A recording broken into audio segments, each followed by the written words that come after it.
Coming up on this episode of DL Weekly, a new design coming to cast member name tags, Magic Key availability comes and goes.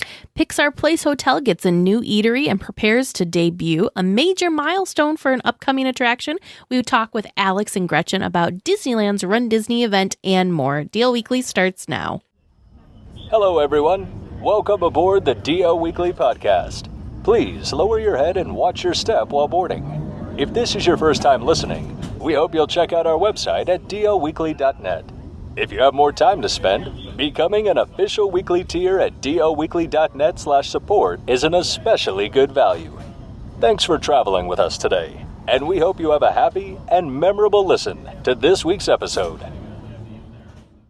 Well, hello and welcome to this episode of DL Weekly for the week of January 17th, 2024. I'm Teg Bushman. And I'm Teresa Urban. Well, this week we would like to thank everyone that supports the show, and especially we would like to welcome Aaron C. and Ashley A. for becoming official weekly tiers. We'd also like to give a shout out to Vern W., Matt and Rhonda U., Peggy C., and Emily K. for your continued support. If you would like to help support the show and make sure we keep bringing you the latest and greatest news and information, discussion, and interviews about Disneyland, head on over to dlweekly.net/support. Now let's get to the news.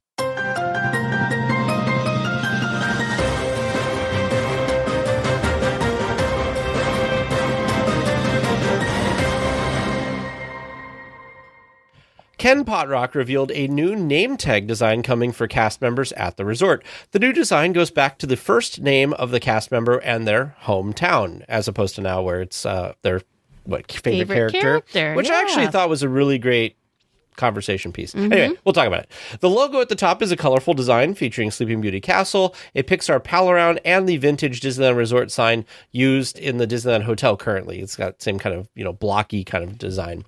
The stars around the name tag are also colorful with, of course, the happiest place on earth at the bottom. I love this. I don't know what it is about this.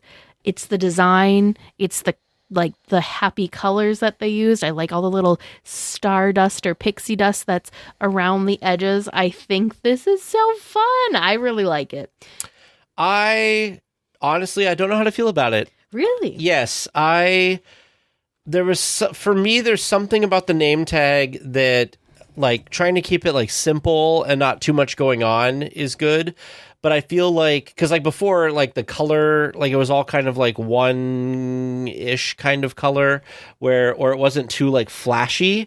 But I feel like this just has a lot of different colors and stuff going on. I think it looks neat. It's just different and something new, where I feel like a lot of the older ones just were a little bit different and more muted colors and focused on the name. To me, the biggest difference is the pixie dust, because in this one, the pixie dust is kind of it's not just imposing. The border, it's kind of coming in towards the middle as well. Whereas all of the older versions, the pixie dust was definitely stuck to the edge and was thinner, I guess would be. Sure. It was a thinner border band. It was more of a border, whereas this is kind of, like I said, it's kind of almost transitioning into where the name goes area. But I just really like the colors. I don't know.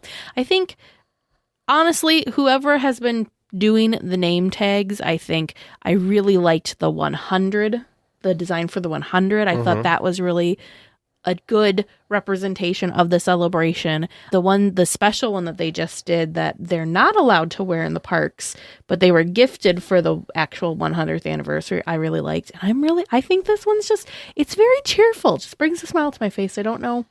I can't put my finger on what it is exactly, but I mean, the castle's there. The classic Disneyland marquee sign is there. I do like the classic Disneyland marquee for sure. And they've been putting that on more things more and more all over the resort in the last few years, merchandise and stuff like that. So yeah, I definitely like that part of it for sure. I guess just for me, I don't know. We'll have to see what it looks like in person. It's hard when it's just something like a graphic or just quickly in a video or something like that. I'm excited to see what it looks like in person. Me too. Well, last week, Magic Keys went on sale again for guests who wanted to get in on the program. Well, within 24 hours, all the keys were once again available for renewal only. Disney released a statement on their Magic Key site stating that they have paused new sales to, quote, help protect the experience for Magic Key holders and the value those passes provide, end quote.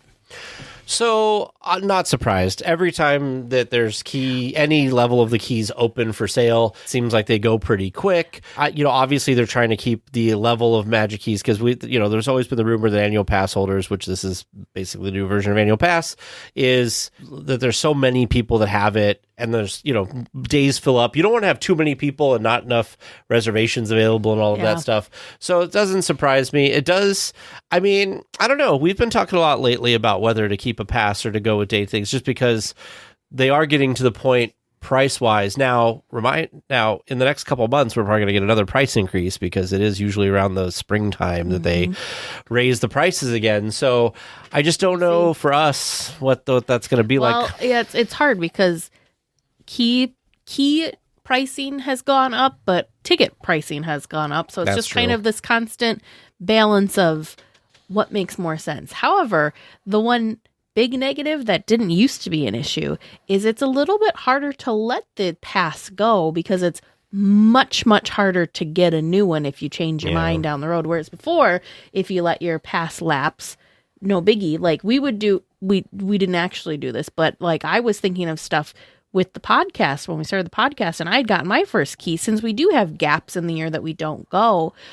Say I first got it in, I don't know, August, and then we're going to have a gap and I wasn't going to have a trip between my renewal, say August, and then the following, I don't know, February. You could have just not renewed in August and gotten a new one when you were there in February. You can't do that now. Yeah. So you could have little breaks to kind of help with the cost, kind of put the cost down the road a little bit if you want. Well, the other thing that's challenging with this too is if you have family members, like people that have become of age that they want to like do this now, you can't get a pass for that person. And the other thing too that I've been seeing other people talk about is, we had weekly tiers that were in trying to get Magic Keys because they had somebody come of age. Well, now not only do you maybe not get a pass for that person because they sold out so quickly, but now that person's pass is expiring at a different time than everybody else's, which maybe that's good, maybe that's not good, but it's just another thing to think of.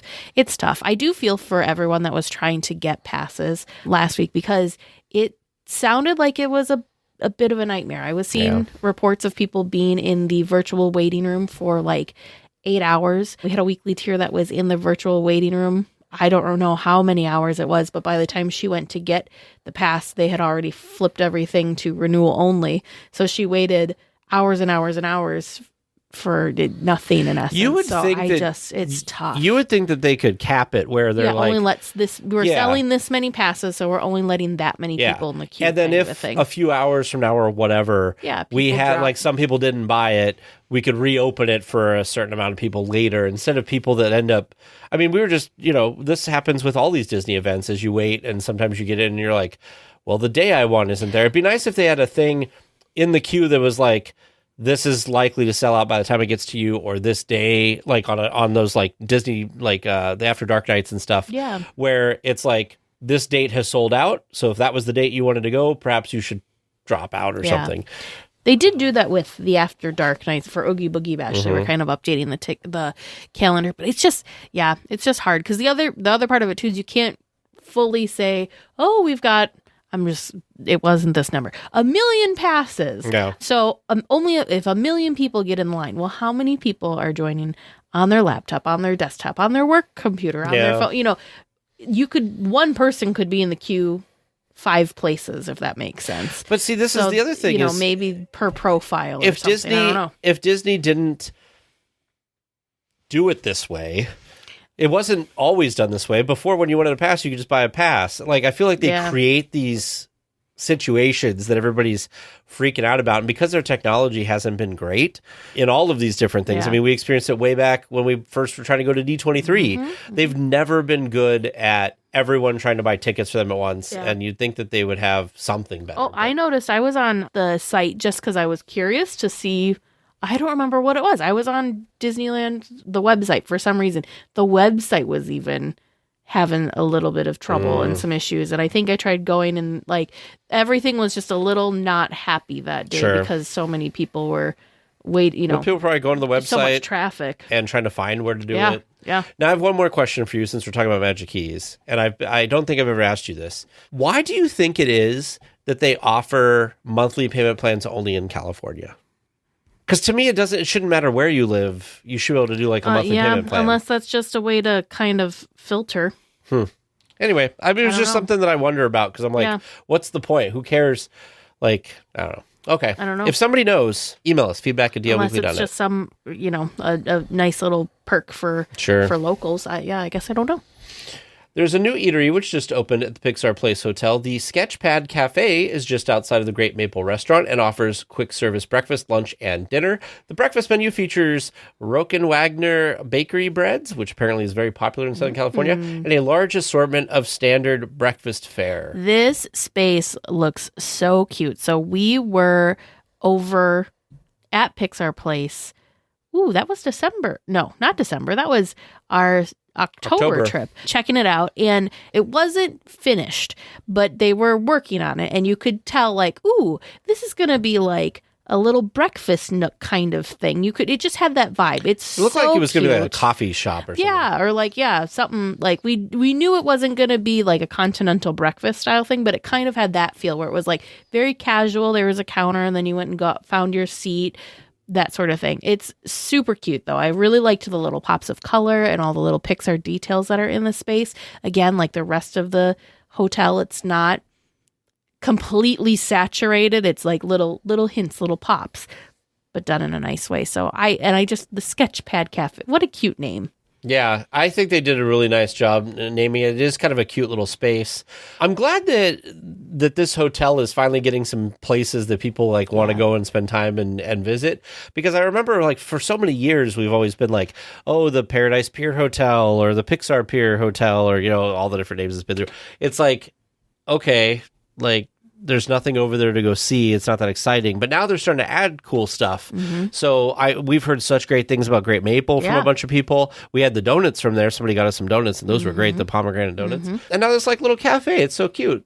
Plus the little shop that's there too. Yeah, they did a great job. I think it's fun because I've even seen some friends online that are locals that are going to Great Maple just, to celebrate events or just they're not even staying at the hotel. They're just going to enjoy the venue, the venue, atmosphere. I guess would be a good way of saying it. Yeah.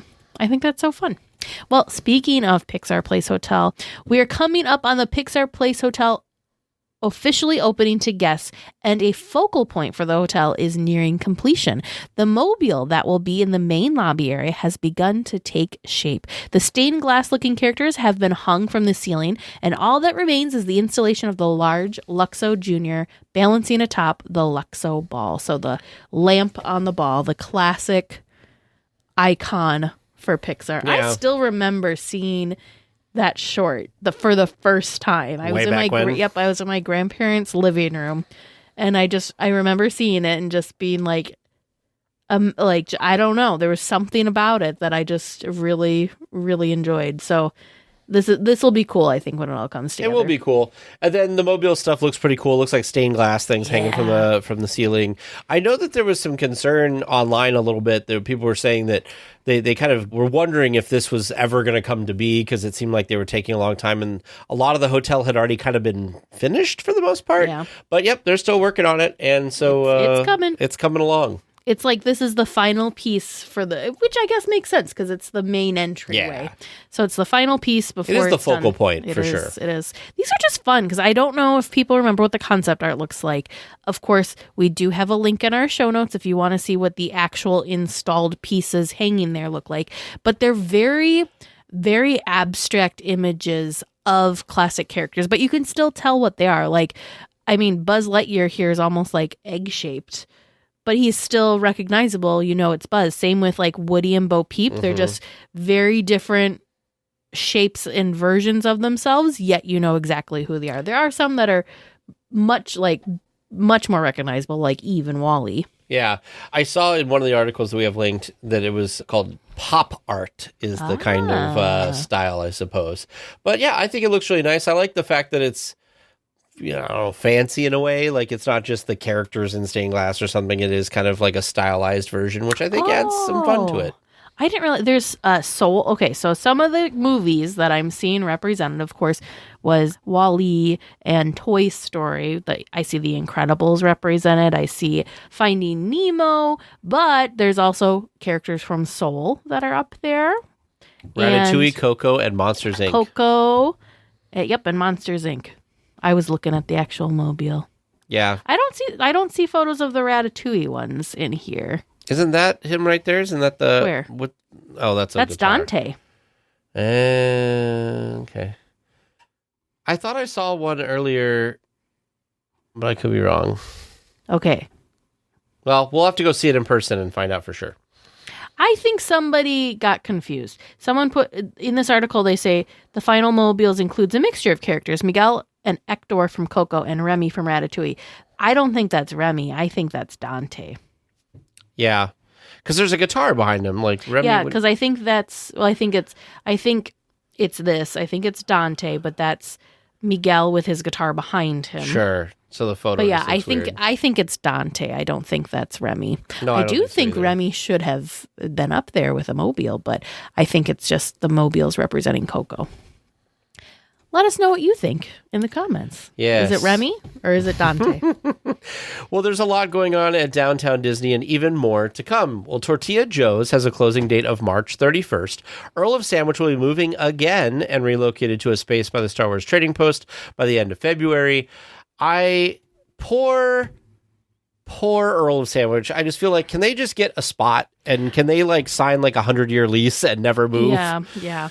I think the writing was on the wall and it shouldn't come as a surprise, but I'm really sad about Tortilla Joe's. I really thought Tortilla Joe's and the new, Centrico, I thought they could have existed in the same space because one's upscale, one's more casual. I could see both of them working very well. In fact, Downtown Disney needs more reasonably priced eateries. We don't need more high-end spendy eateries. Agreed. So everyone knew this was coming. I was holding out hope that this wasn't going to happen and that Tortilla Joe's was there to stay.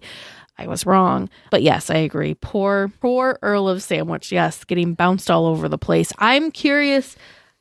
I don't know this for sure. This is not been confirmed, but I feel like the menu might be a little slightly shorter in the new temporary space because it is kind of more of a... It's like a food truck. It's kind of more like a food truck setup than what they've got currently at their current temporary location and different even from... It's not like they're just occupying a space that was a restaurant. This is, more like you said, like a food truck. All I got to say is, and I'm sure that there are going to be fans that are going to be like, well, you just don't know, but I just hope Porto's is worth it because that's what's coming to where Earl of Sandwich is now. This is a complete side off of that. Okay. So... As everyone knows, we were planning this past weekend to go to Chicago to see the Disney 100 exhibit. Well, if you saw Instagram, you saw the update that we had a lovely winter storm come through. So it was terrible. It was really, really, really nasty. So we weren't able to go. But when I was looking at stuff and planning stuff out, do you know what's right up the road from Porto's? The Disney 100 exhibit? There's a Porto's, I think. I got to double check because maybe I was looking at it wrong, but I think... We'll have to dig into it because that might be another fun little Disney-esque thing that we can add to it that we might be able to do. All I know is it better be really good because everybody makes a big deal about it. And so I just want to... Nope. Lied. No Porto's. No Porto's. I saw something else on the map. California. Never mind. Scratch that reverse. That's right. You were all excited for pizza. You said there was a good deep dish pizza place. I know, but I thought ooh... I saw something on the map as I was like figuring out where stuff was, and it looked like it said Porto's. Apparently, I read it wrong, and I was just really hoping. So I was like, we could get that like on the way to the museum for like a breakfast kind of a thing. But nope. We're just gonna have to wait till we're in California. Well, a rather substantial addition has come to Tiana's Bayou Adventure. The water tower for the new attraction has been installed, topped with Tiana's crown and all. Other than the removal of the tree stump at the top of the old Splash Mountain, this is the largest change to the exterior of the upcoming attraction thus far. You know what's interesting? So I was watching David at Fresh Bake's video, his construction video today, and they changed something about the water tower. Did you see this? No. So the one in Walt Disney World, this is really dumb, but the one in Walt Disney World has the letters that make up Tiana and like all of this sign on the thing. One of the versions, I can't remember off the top of my head. One of the versions, the letters are the non-painted areas, and the other version, the letters are the painted areas. So it's reversed. So David was pointing it out, and I was like, I wonder why they made this decision to. So see, the one at Disneyland, the letters Tiana's are but everything painted. that's white there is not white in Disney World. It's reversed. Interesting. Yeah. So I was like, I don't know what the point of that is, but it's cool. He also showed some pictures from the Magic Kingdom version of Splash Mountain that's being converted, and they're about 5 or 6 months ahead of us. Mm-hmm. And oh my goodness, the exterior is looking gorgeous. Yeah. So isn't that weird? Yeah, that is interesting. Yeah. Curious. I wonder why they decided to flip it. I don't know. But what do you feel about the water tower coming to Splash Mountain or Tiana's Bayou Adventure? I have a hard time. I don't know why. I'm having a hard time envisioning all of this. So I'm just excited to see it all come together. I'm glad that we get to see Walt Disney World's coming together ahead of ours. So then it helps me visualize things better. But yeah, I don't know. I think it's exciting. It is exciting. It means that we're just getting closer. I'm really excited to see what this all looks like in the end, basically. Yeah. Did you see, okay, this is Walt Disney World's version, but of course, I'm sure it'll be coming to ours. There's a couple of characters that were installed and that people could peek through the... I saw that there was glass bottles hanging from the drop thing. Nope, didn't see that. No, it looked like the Tiana and Naveen version of the frogs. Oh. I don't know Where if did it you see is this? Tiana and Naveen as frogs, or if they're just frogs that look like their froggy versions. But yes, I did see that. Where did you see this? Disneyland News Today would have. Because this is from the model, but then I love how somebody like super zoomed in to. But then isn't this gorgeous? By the way, I mean, I think it's gorgeous. Mm-hmm. But there they are. There's little bottles hanging. So what is this now? So it's somebody peeking through the fence at Walt Disney World, like you do, version, and they spied the backs of 2 frog characters that have been installed, and they look like the frog versions of Princess Tiana and Prince Naveen. Now, whether or not that's who they're supposed to represent, or if they're just supposed to look like the frog versions, we will find out when the attraction opens and we understand the crazy storyline a little bit. I'm still very confused by the storyline. So yeah, because it wouldn't be weird that they would become frogs again. I don't know why they'd be frogs again, but what do I know? So, anyways, they're frog characters, and that's what they're giving me the vibes of. Is that that's definitely what it looks like. Yeah. So anyway, so it's unclear if you can. We'll put a link for the article. It's unclear if they're if they're movable, if they're like animatronics, or if they're just figures. But sure. Still. All right. Well, I know we normally keep this stuff for Snack Chat, but we have an entire foodie guide to go through today. So we're going to talk about this in the regular news. A handful of new menu items have come to various locations around the resort. Teresa made fun of me because as I was writing this, I was like, this is so good. I knew there was one thing that we'll get to that as soon as I read it, I'm like, oh, yeah. That's got tag written all over it. So at Red Rose Tavern, a new Viva La Bacon burger and spiced lamb and sausage flatbread has been added. At the Hungry Bear, a churro funnel cake with vanilla ice cream is available. Mickey-shaped grape beignets are at the Mint Julep Bar. A couple varieties of chicken tenders and a Pib extra float have come to the Golden Horseshoe. Over at the refreshment corner, a chili cheese potato dog and a pepperoni Mickey-shaped pretzel are on the menu. Over at Disney California Adventure, a s'mores banana split and a butter cake is at Clarabelle's. Smoke Jumper's Grill has a raspberry cheesecake shake. Aunt Cass's Cafe has an upside-down pineapple bread pudding. Finally, the Cozy Cone have a banana split churro and a loaded fried tamale. I can't... Okay, I was going to say, if you could pick just one thing to try, what would you pick? And then as you're going, I'm like, yep, I think that's the... maybe I want that. Oh, no. And no. Then we got to the end. I'm like, no, I definitely need to be able to pick 2. So hold on. I need a sweet. I want you to I'm pick picking some. A sweet and a savory. Yeah. A sweet, a savory, and like a drinkish thing. You just want to pick 3. Well. There's only one So what's that's your a sweet? drink. What's your sweet? I think my sweet that I want to try from this is the upside down pineapple bread pudding. That does sound delicious. I want to try the butter cake. A close second would have been the s'mores banana split. I want to try the butter cake, which is basically a strawberry shortcake. God, but Because it's got strawberry whipped cream. the banana split churro looks pretty fun. See, but too. banana flavor can always be like iffy. That's true. Okay, so what about your savory? My savory, hands down, is the loaded fried tamale. Oh, yeah, of course. I should have guessed that.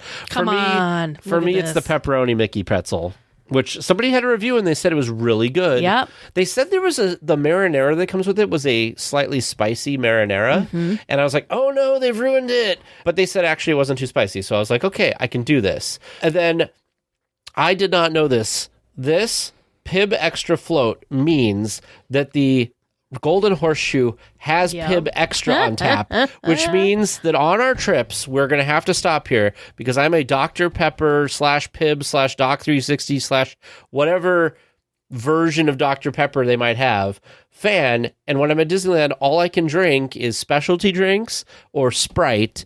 And gosh darn it, I kind of get sick of Sprite.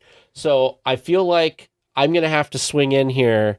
And also the idea of it as a float, I have to get that. I know. But I might want to get just a soft drink here. I'm very interested in a... You knew I was going to... Oh, 100%. You're like, oh, they do have some... I was reading this article when we were gathering the news, and I saw that. I was like, well, I know what Tag's going to be excited about in this article. Well, you're going to be proud of me because I have quite the list of stuff for Snack Chat today, too, by the way. I went and did my research early. It looks so good. Well, speaking of lots of options, so many new ears are coming to the resort. Have come to the resort, not are coming. They're there. A large variety of ears has come to the resort, ranging from light up Disneyland resort icons to Nightmare Before Christmas to Frozen and more. Prices range $34.99 to $44.99. All right, since you're the ear person, what's the ear band that's screaming to you? That's speaking to me. Okay, so screaming, not speaking, screaming. I think it is interesting that we have another version of the Disneyland Castle in D that was two years ago now. Oh, yeah. That was a great selection, though. Yeah, that was kind of its own thing. So I thought that was interesting. I really like the R2-D2 ears. It looks like it's like staring at you funny, though. It does look kind of like it's got eyes. But I think it's so cute. The bow is a little different, too, because the new bows on the Loungeflies are a little bit, I'm going to call them oversized, I guess. They're just a little bit larger of a bow, but I think that's the one. The princess ones are very nice too. I do like the Snow White and the Seven Dwarfs one.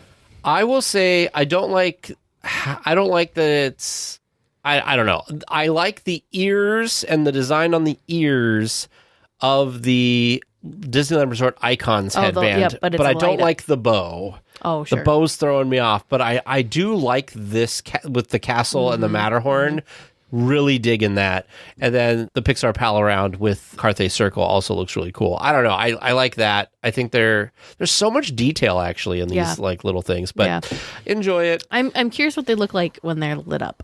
Yeah, that would be good too. Well, it's that time again. We are hosting our public live stream this Sunday. We also host a cast member and above hangout about an hour and a half beforehand that is for the cast member level of supporters and above, where we get on a Zoom call and we chit-chat about different things.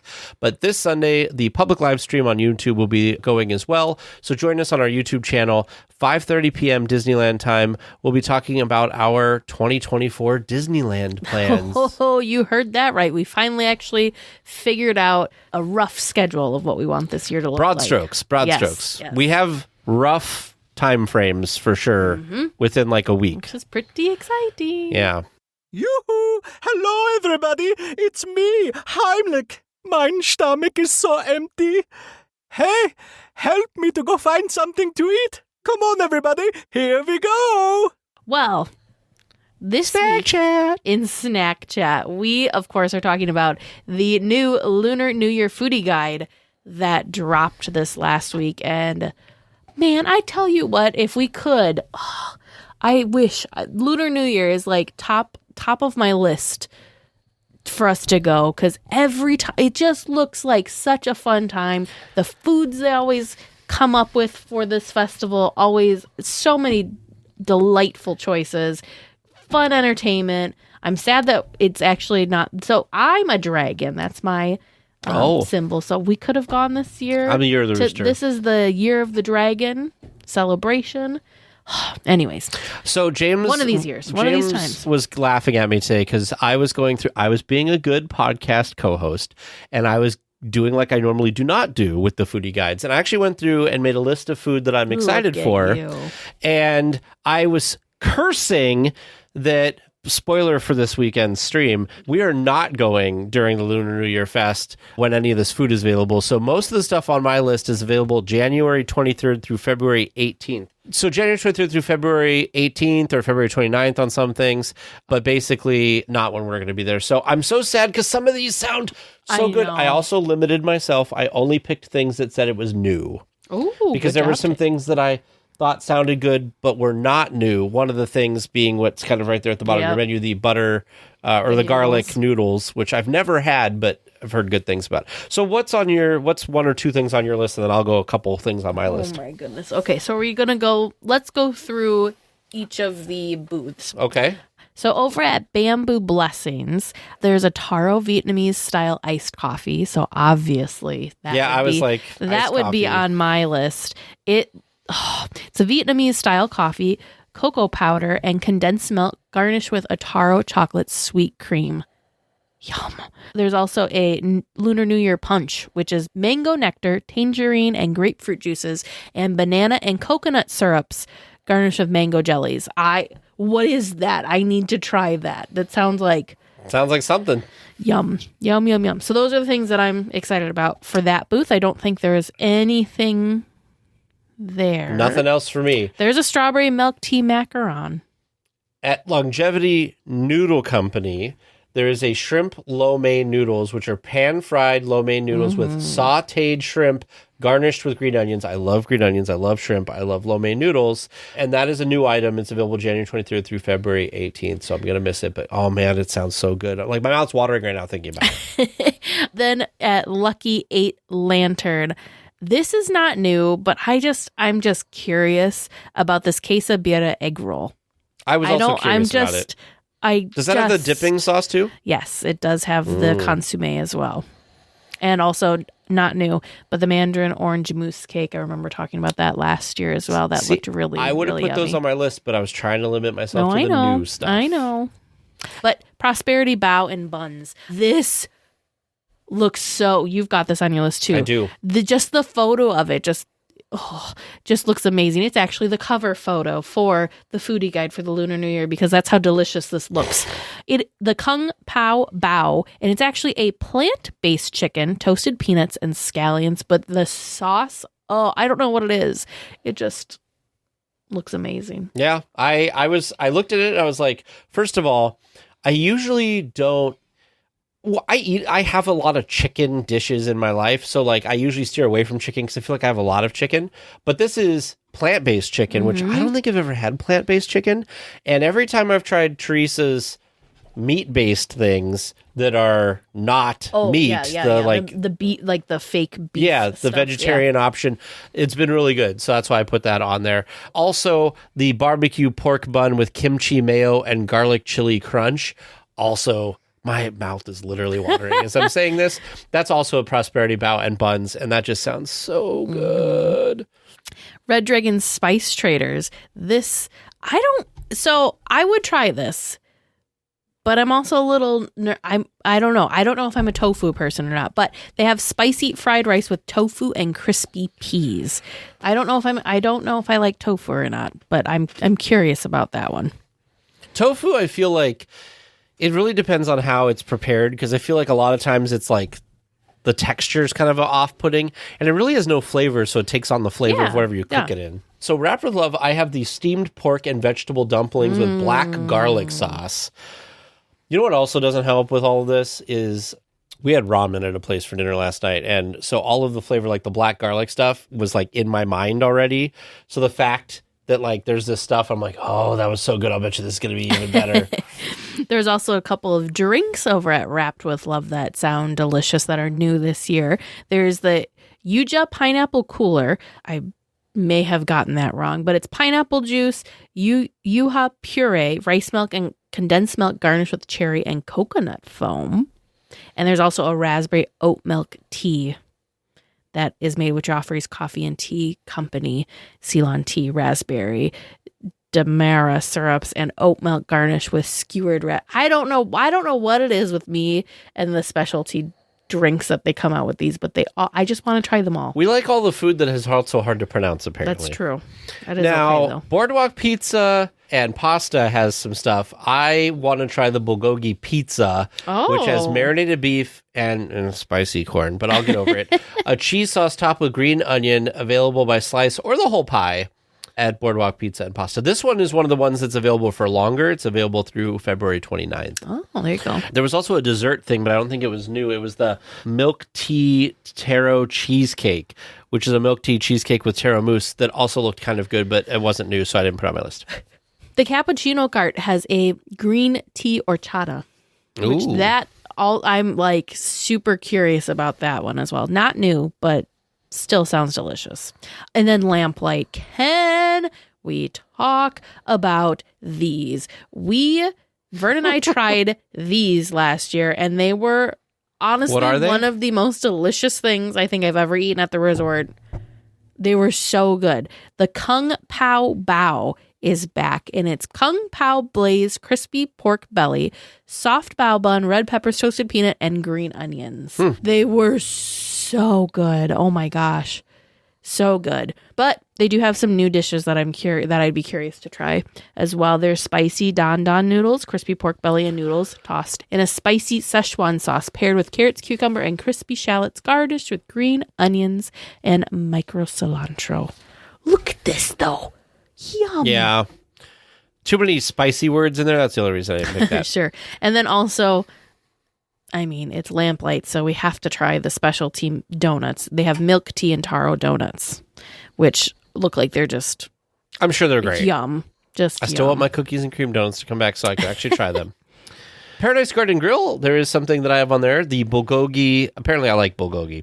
The bulgogi fried rice with kimchi, egg, pickled cucumber, green onion, and sesame seeds. It's plant-based. Yes. And it's mobile order available there as well. Paradise Garden Grill. I wish that one also made it on my list because that one just sounds and looks so good. Plus, I love that they have so many plant-based options, and it's not just, I don't want to say boring plant-based options, but they're like, yum, look at this thing, and how cool is it that it's plant-based? Yeah. I love that. And it's not just, yeah. And finally, for me, I have the shrimp. This is also Paradise Garden Grill. The shrimp lo mein, which you may think sounds like the shrimp lo mein noodles that I said at the top of the whole thing.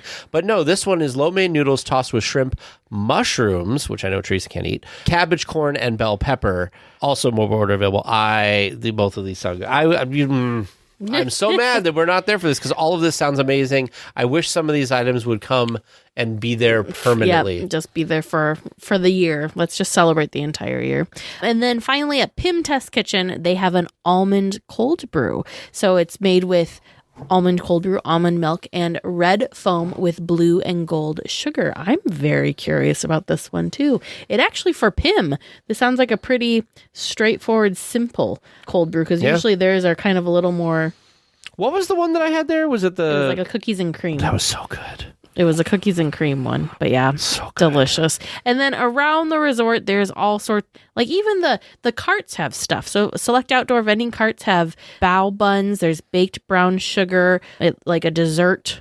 It's a big sticky rice cake topped with brown sugar. They have different types of turkey legs, all sorts of stuff. So I think it's interesting that it's not just that they're including the outdoor carts for more of these things too. There's more churros, of course. It looks like, didn't you have, what was the almond churro that we just had for It was just an almond churro. It wasn't an almond cookie churro. Oh. So this version has cookie crumble. Got it. Okay. But the almond icing, I think, and the roasted almonds were on the other one before. This one just adds the cookie crumble. Got it. Okay.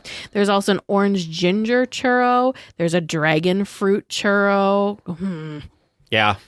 The Yum. dragon fruit churro also sounded like it could be good. Yeah. I would definitely try that. But so many delicious things coming to Lunar New Year. We're sad that we're not able to go and taste and experience all the fun that there is to be had at Lunar New Year ourselves. But if you're going, and if you're planning to go, or if you go, let us know if you try any of these delicious, amazing sounding And lie to us, tell them it was all terrible so we don't feel bad about it. But yeah, oh man, it just looks amazing. This looks like Snack such a Chat this great week. festival. We have made it to all, I think as of now, we have been able to make it out for all of the other festivals. Lunar New Year is the last one, and maybe we saved the best for last, because I'm telling you, these foodie guides, yum. Well, in episode 222, we spoke with Debbie and Steve over at Designer Park Company about their rope drop bag that we use and love. If you've been wanting to get one of these park goer bags for yourself, you can use our promo code DLWeekly to get 10% off your purchase over at designerparkco.com. You need to go check them out on Instagram, because Debbie has been showing off some of the other things that they have been working on. So it all started with the rope drop bag. Then they added the Master Gracie.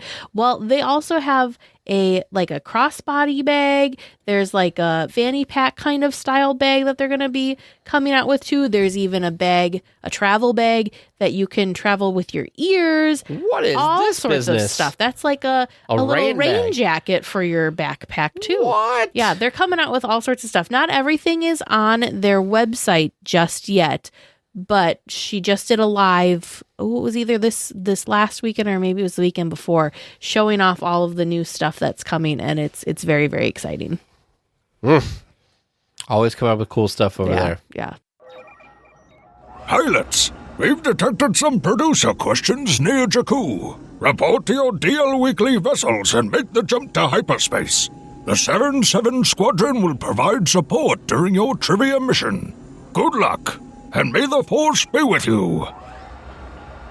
Welcome to Trivia Land, where we've got some great listener-submitted questions that are... They're great questions. I like them. Are you ready to test your brains and see what you got? As much as we ever are. I don't know if it's a good sign that Vern likes the questions, or if we should be scared. I always appreciate listener-submitted questions because, I think that I come up with good questions, but the listeners, their brains work differently than mine do, and they come up with really interesting stuff where, as I'm reading the questions, I'm like, I would have never thought to ask that. This is amazing. So I'm excited. So all right, let's see where we go tonight. Your first listener-submitted question from listener Elise K. What two musical instruments, or it could be said instruments of music, can be found in Walt's apartment on Main Street? Well, there's like a phonograph. Is that what it's called? Where it has that big, like a cornucopia-looking thing. I think it's a phonograph. Music. Okay, you said what? Musical instruments? Musical instrument, or it could be said instrument of music. Okay. So, is there like a piano?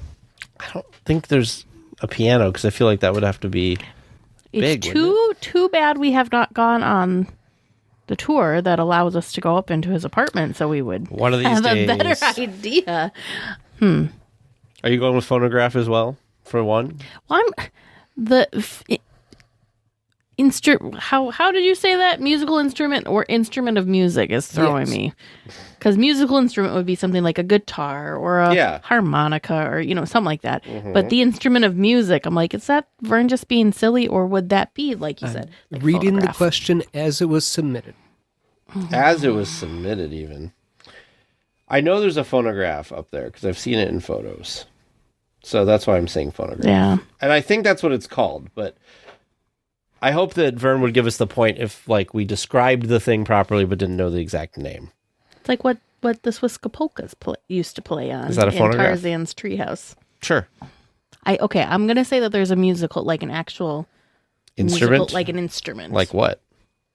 I'm scratching my head here because I'm trying to think of any photos I've seen of Walt's family, if anybody had an instrument. I feel like piano's always the easy go-to, but like you said, it'd be hard to have a piano up there. Mm-hmm. I'm going to just go with it. That's my gut. I'm going to go with piano. It might be something silly and small like a harmonica. And a phonograph? Mm-hmm. Okay.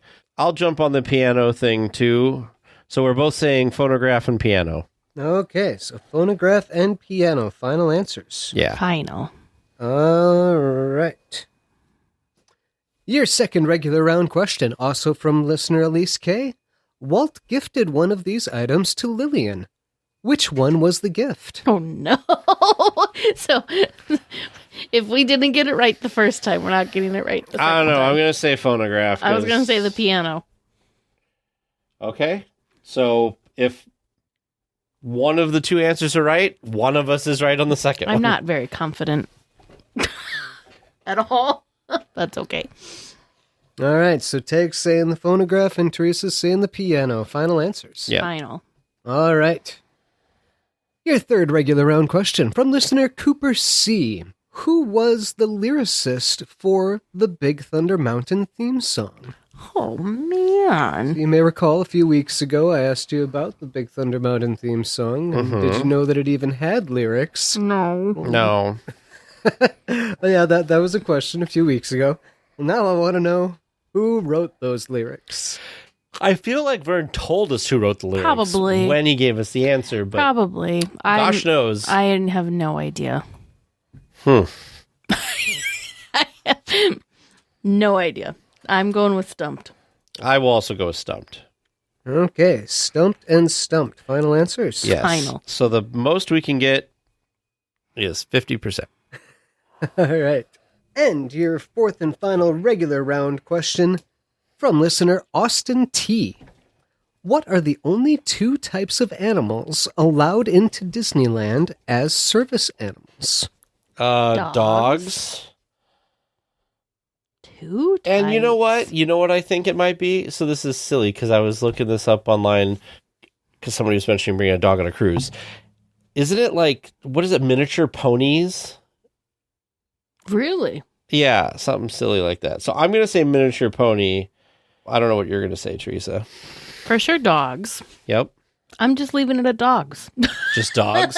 Yeah. Because, like, I'm trying to think of other animals. Like, I don't think I've ever heard of a cat as a service animal. Right. Maybe An emotional support animal, maybe. Yeah, an emotional support. But I don't think like a service animal. And I don't think like a bird. I'm trying to think of like what are like a rabbit. No. Like, you know what I mean? I'm trying to think of other pets. You might not be wrong with your horse. Miniature pony. Your miniature pony. I said like literally what I think the actual term is, which I was like, I don't even know what that is, but okay. I'm just going to leave it at dog. Okay. So Teresa's just saying dogs. I'm saying dogs and miniature pony. Final answer.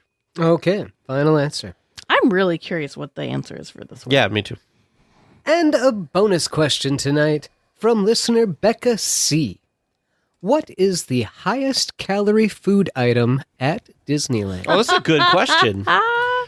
My biggest thing is how did she figure this out? But let's see. And this one was hard to verify. I had fun vetting this answer. This The is highest a good one. calorie. Is it something common or obscure?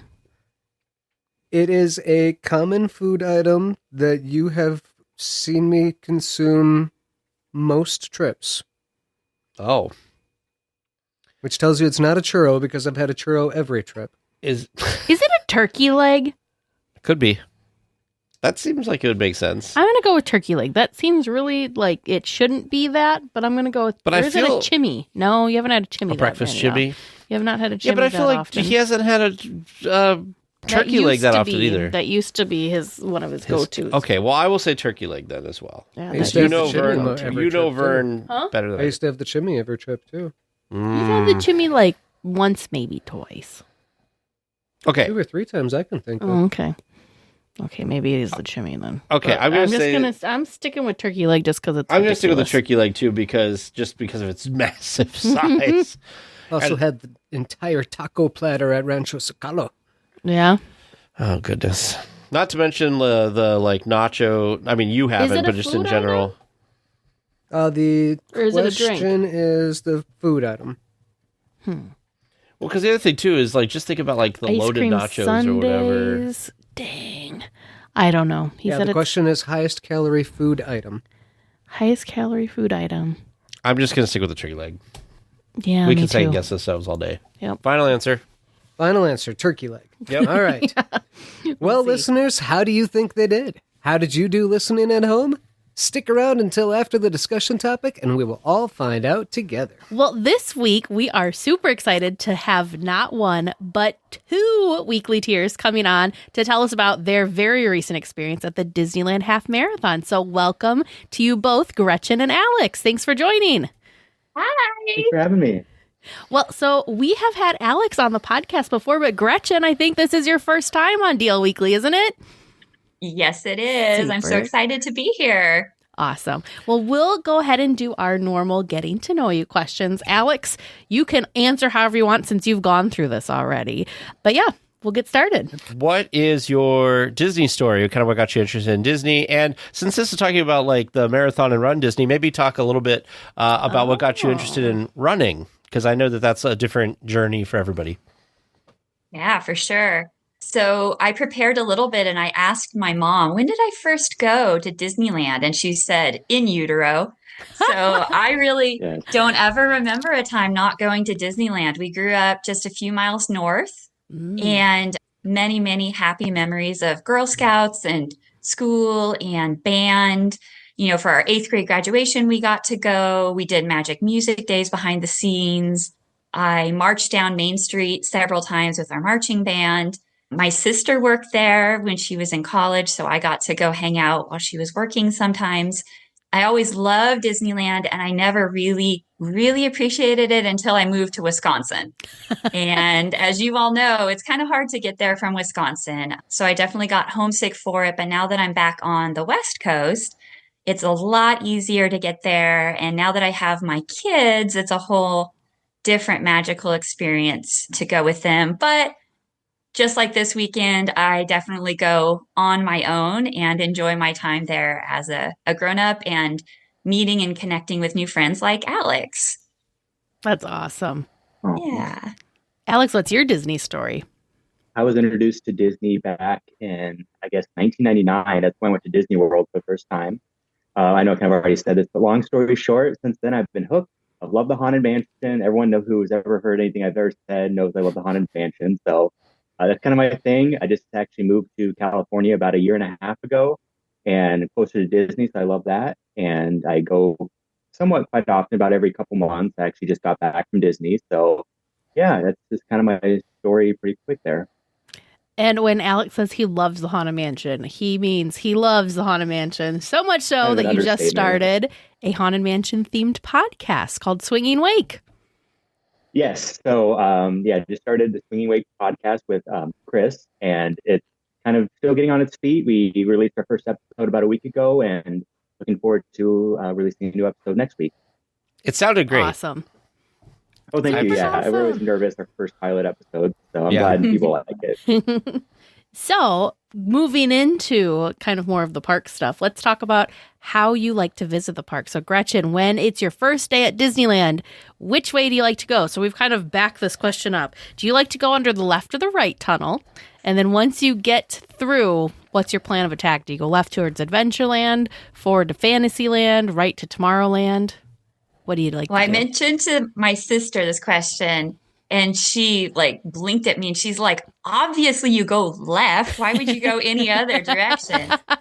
But it's with the giant caveat that if you're staying on property, you have to go right because that's the only way that's open. And I know it was that way in Paris, and maybe it was that way in Florida too, that they opened Tomorrowland early. So any Disneyland is better than no Disneyland. So I will happily go over to Space Mountain first and then queue up for a rope drop in the back to head to the left. But otherwise, yeah, for the tunnels, left tunnel, and then I go to the left and straight through Adventureland and on to New Orleans Square. There you go. How about you, Alex? Yes, I go to the right tunnel by the Disneyana, right? Mhm. So I do that, and then obviously go left towards Haunted Mansion. I got to do Haunted Mansion, so it's my first and last attraction. So usually go right towards Haunted Mansion, get that over with, and then do Pirates, and then kind of see where the Disney winds flow. You know. There you go. Awesome. Well, this question is going to be an easy one. So, Alex, we already know your answer. But Gretchen, what's your favorite Disney attraction? So, even though it's a Disneyland podcast, this could be attractions from any Disney park. Yeah, it changes with the time. When I was younger, I would definitely have said Star Tours because I'm a huge Star Wars fan, and being able to feel like I was part of the story was just so magical for me. But I'm really not a fan of the new stuff that they've done with it. And I think the whole getting older and having kids, I'm much more driven by nostalgia. So not to be too much just like Alex, but Haunted Mansion is completely my favorite attraction as well, followed by a close section of Pirates. I could just hang out in New Orleans Square all day, every day. And if, I'm lucky enough to get into Club 33, then, you have all three things that are the best in the parks right there for you. No judgment here. Since, good choices. Yeah, good choices. Since you're amongst good company with the Haunted Mansion crowd here. Yeah.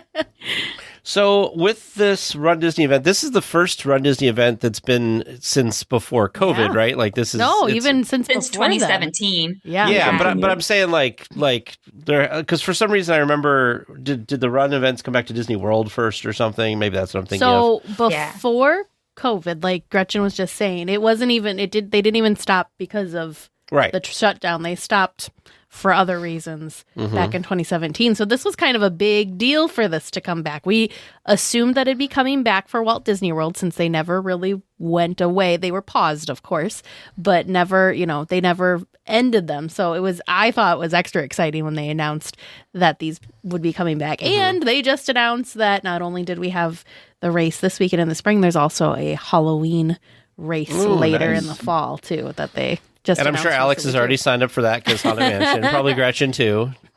February 13th, we're all going to be there ready to jump into the virtual queue. We're going to try to do the challenge. We want all the Halloween medals. Wow, there you go. So before we get into this past weekend, let's kind of talk about just running in general and kind of how you guys both got into it. Because I think it's really interesting. I'm really looking forward to seeing or hearing both of your perspectives on the race because, Gretchen, you are a runner. Like, you have done races, you have done all sorts of stuff, whereas Alex, this was your first ever. So let's kind of talk about your running stories a little bit first. Let's start with Alex. So really, I kind of started about 2 years ago, probably about 4 months where I moved from Minnesota. I just saw all the Run Disney posts on social media, and I thought that was so cool. Running through the park, seeing all the different medals you can win. And I just really wanted to get active, lose weight. So I thought that'd be a great opportunity. Start actually by doing the virtual run. Because I know if you can't make it to the parks, you can sign up for the virtual ones. They can still send you a t-shirt and a medal. So anyway, sign up for that. Kind of trained. I did like the 5K medals. And instead of running, I would just honestly walk it. Because that's all I could really do at that point. Started training each day. I actually got help from Vern, Teresa's husband, Vern. So he helped coach me along the way, kind of told me how to strengthen my endurance for running. And once I moved to California, just kind of kept running there, signed up for local events, local 5Ks.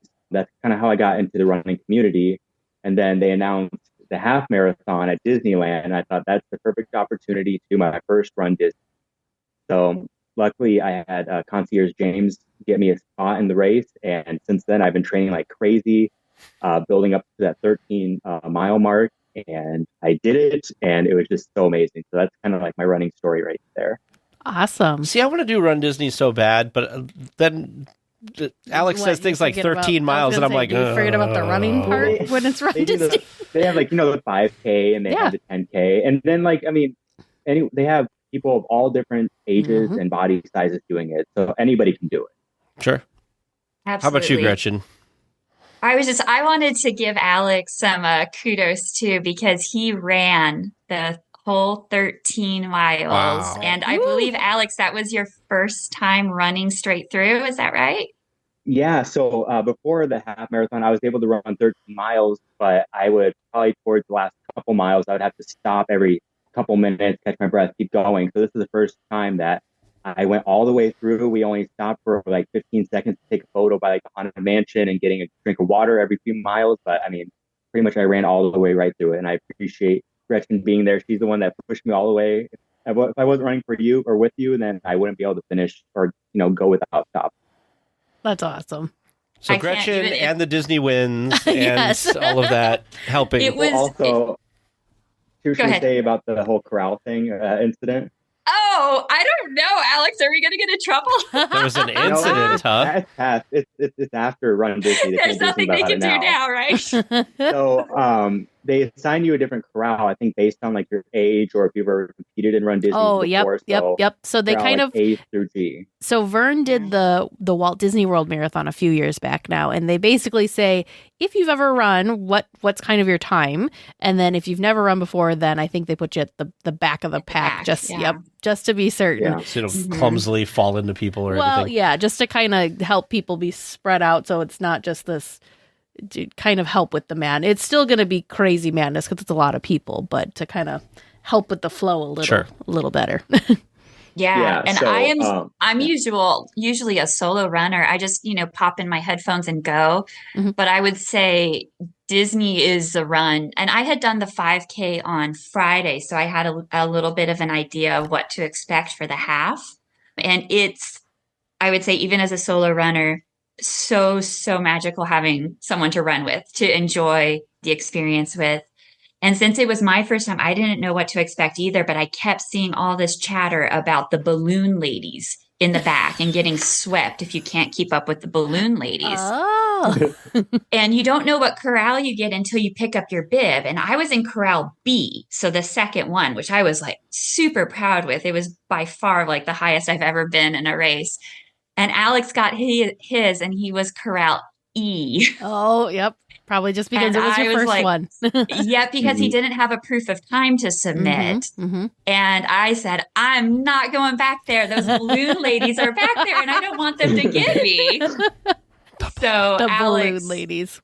Alex has a great pace. He's a strong runner and he totally was able to keep up with the faster runners. So we'll just say that he and I started at the very front of Corral B because he was outside my hotel room at 3:15. And I was like, let me get my shoes and we are ready to go. Wow. Yeah. And I don't know what I would have done just running by myself. I mean, it still would have been magical, but I mean, Gretchen made everything even more magical, like running with her. It was amazing. We were It's like each the other's dream best team. cheerleaders. It was the best. I can't wait. I hope we both get in for Halloween, Alex, so we can do it again. So I have to say, for my running story, I grew up, and I would still say I'm not athletic at all, but I always had dreams of being able to run, like literal dreams that I would be running. And then I would try to in real life, and I just couldn't. Oh. I would seize up, get horrible histamine reactions. I would want to get sick on the side of the road. And when I hit 25 and I was in grad school and working full time, I decided this is the perfect time to learn how to run. So my, at the time, fiance, who's now my husband, was like, oh, well, I know how to run. I'll go out with you and I'll teach you. And we started off literally at 1 minute. And for me to be able to run for 1 minute was a huge struggle. And I remember the first time I ran a mile, I cried because that was a huge achievement for me. And this was when I was 25 and I'm nowhere near 25 anymore. And I fell in love with it. It's so meditative. It's so good for my mental health. I feel like the physical benefits are almost completely secondary. And then it's such a wonderful community. And I've done a lot of local runs and things like that. I did my first half marathon in 2018 after I had my second kid, and I was feeling like, okay, I'm ready to get my body back and to, really start moving again. I never thought I could run 1 mile, let alone 13. And now this was my 10th. And I had decided, well, maybe this will be my last because I'm getting older and things are hurting a lot more. But of course, it was always my dream to do a Disneyland race. Yeah. I didn't want to do Florida. From Seattle to Florida is about the longest flight you can do. So it's like a 6-hour flight and then a 3-hour time change. And with having to wake up at, 2:00 in the morning, I just didn't see how my body could do it. So when I saw that Disneyland was holding the race, I was like, okay, this will be my perfect swan song. This is going to be my last race, a nice even 10 half marathons. And now I'm like, no, bring them all on. I'm ready for I'm ready for Halloween. So years from now, you and Alex are going to be on the thing. He's going to be pushing you in a wheelchair. That's right. I actually, at the expo, I saw a button that said running grandma. And I said that is my goal. Yeah. That's awesome. Yes. So, Gretchen, can you kind of talk about maybe some of the differences between other half marathons versus this? And let's start with the expo, because that was where the race kind of started for everyone. People were obsessed with this expo. Was equivalent to it. I've done the Lululemon Seaweeds up in Vancouver. That one has been permanently retired. So as far as I know, that one will never happen again, but it was amazing. I mean, similarly, they have the resources to put on like a really great race with lots of swag and everything. So the expo itself, oh my gosh. Yeah, I would say it's pretty similar of just people going bonkers for any and all merch. Alex was adorable at work. And I was like, well, I'll take pictures. And he was just everything I sent him. He's like, yes. I was actually working a funeral that day, and I'm just like trying to excuse myself real quick and be like, buy it. Like, yes. It was so fun. I am a gift giver by nature. And even though Alex was definitely paid me back, I love to be able to get that for him. Yeah. And you look like a crazy person with like bags and bags of merch. And I had pre-purchased stuff too. So I had my pre-purchased stuff, and then they give you a giant basket, and it wasn't nearly big enough because I was buying for myself too, obviously, and one other friend. And, you're trying to find the right sizes again, like the people who've done the races, like apparently the pins that look like medals are the really big thing. So people were going nuts for those. Alex wanted the water bottle and the water bottle holder, and those both sold out. I bought a lounge fly for another friend, and that sold out. Right. The stuff that I bought for myself was just basic, and, I guess nobody wanted it. But yeah, the expo was out of this world. Busy, crazy. I was there for 3 hours. Wow. That's not including, it took forever to park and to walk over and everything. So that was just at the convention center. Just there. Waiting in line and shopping. Yeah. Wow. So I obviously was not there. Just got to live vicariously through the photos that you were both sharing in our Discord community. And Vern, being an avid runner, I've been to my fair share of expos, and just seeing those photos, I'm like, this is some other level going on here. It was just, he's done big races too. He's done rock and roll marathon series and all sorts of big, but nothing. Yeah, that was crazy. He did do the Walt Disney. I don't even remember the Walt Disney World Marathon one being that. I don't know. That level is, I guess, what I'm going to keep calling it. I wonder if they had like extra merch, because this was like they were coming back. Maybe. Like there was a lot of merch that said welcome home, the race returns, stuff like that. And then there was merch for each of the distances, plus the challenge, plus the entire weekend, plus Magic Key. So each one of those had pins and spirit jerseys and jackets and, Plus all of the other vendors that weren't Disney vendors. Yes, yeah. And that 3 hours, I did not even look at any of the others. That was literally just picking up my bibs, picking up my shirts, and my prepaid merchandise, and then the regular, the runDisney merchandise. Wow. So Alex, as a first time big race in person event, what were your thoughts of the expo? Well, you know how I feel about merch. So just seeing a whole section dedicated to merch, that was amazing. And I thank Gretchen again for getting everything I wanted, because half the stuff I wanted was already sold out by day 2 when I went. Wow. So I appreciate that. So when I went, I lined up the merch right away, and I still bought probably $200 worth of merchandise, even though Gretchen already bought me more than that. So that was just amazing, though, seeing all that different merch, especially for the different races. And then I've never been to any type of running expo before. So just seeing the different vendors, they had, different shoes you could buy. I bought like the orthopedic or the sandals that you can buy for recovery. They had really cool jelly beans that gave you energy, kind of like a pre-workout jelly bean. So then they were handing out those during the race too. So that was really cool. And, they had different just items, like different charms you can put on your shoes. I had to get the Pandora bracelet. They had a charm for each race. Oh, I missed that. Oh, shoot. Yeah. So I can see my camera not that good. But yeah, that's so awesome. They had different Pandora charms for the different races. And then what was really cool is they had, they could tape you up. So they had the KT tape stand. So I've been dealing with a lot of plantar fasciitis pain. And so they were doing it for free. All you had to do is sign a waiver, and, wow. the tape lasts for 5 to 7 days. So I Mhm. actually had the same tape on during my race. So Wow. it helped out a lot. And then just seeing all the different, Run Disney exhibits too. Like there was, a place that you pick up your bib, you could pick up your mobile order, which we did. And then also there's a Honda stance, that a Honda card there to look at.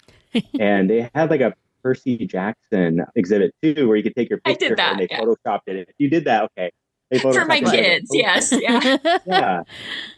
But yeah, it was just so cool seeing everyone. Everyone was super excited. And I was, what really like made this magical for me is that while standing in line for all these little exhibits to go to, people next to me were saying they were so nervous. This is their first race. And I'd talk with them and be like, this is my first race too.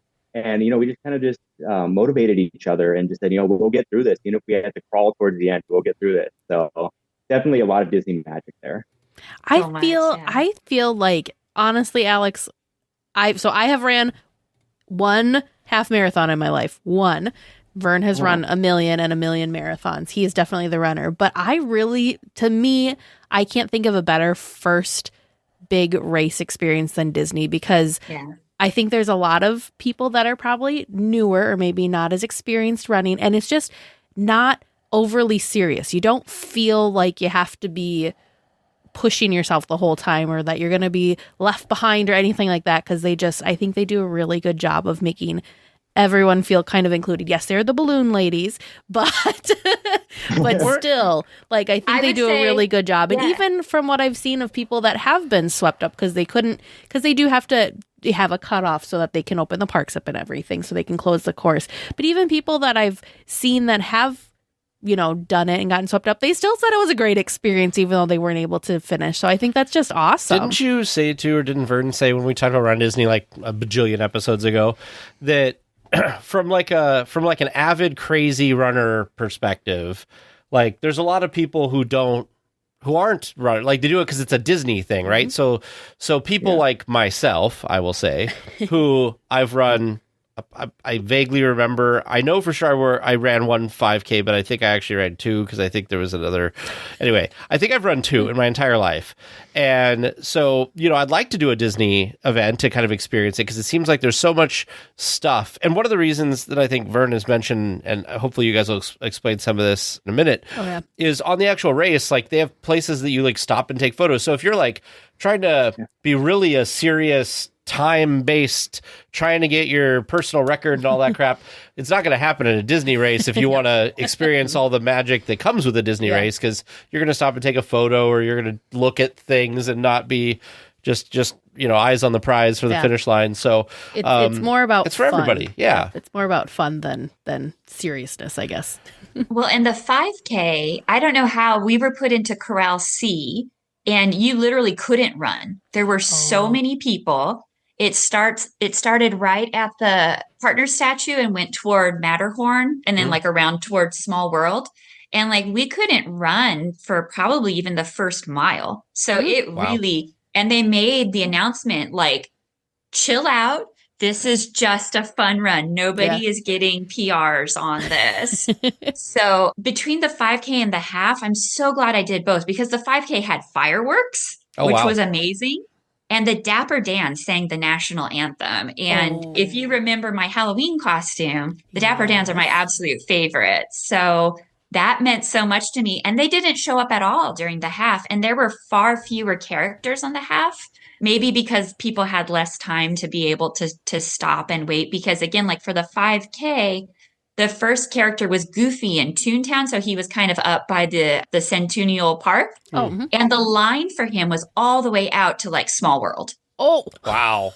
So I don't know how people had time to do it, but and I mean, and he was just the first, and then there was Beast and Lumiere, and it was so cute because it was all themed to dogs. There was Bolt, and then there was Bone Daddy, Jack Skellington, and Sally. And there was Cruella de Vil.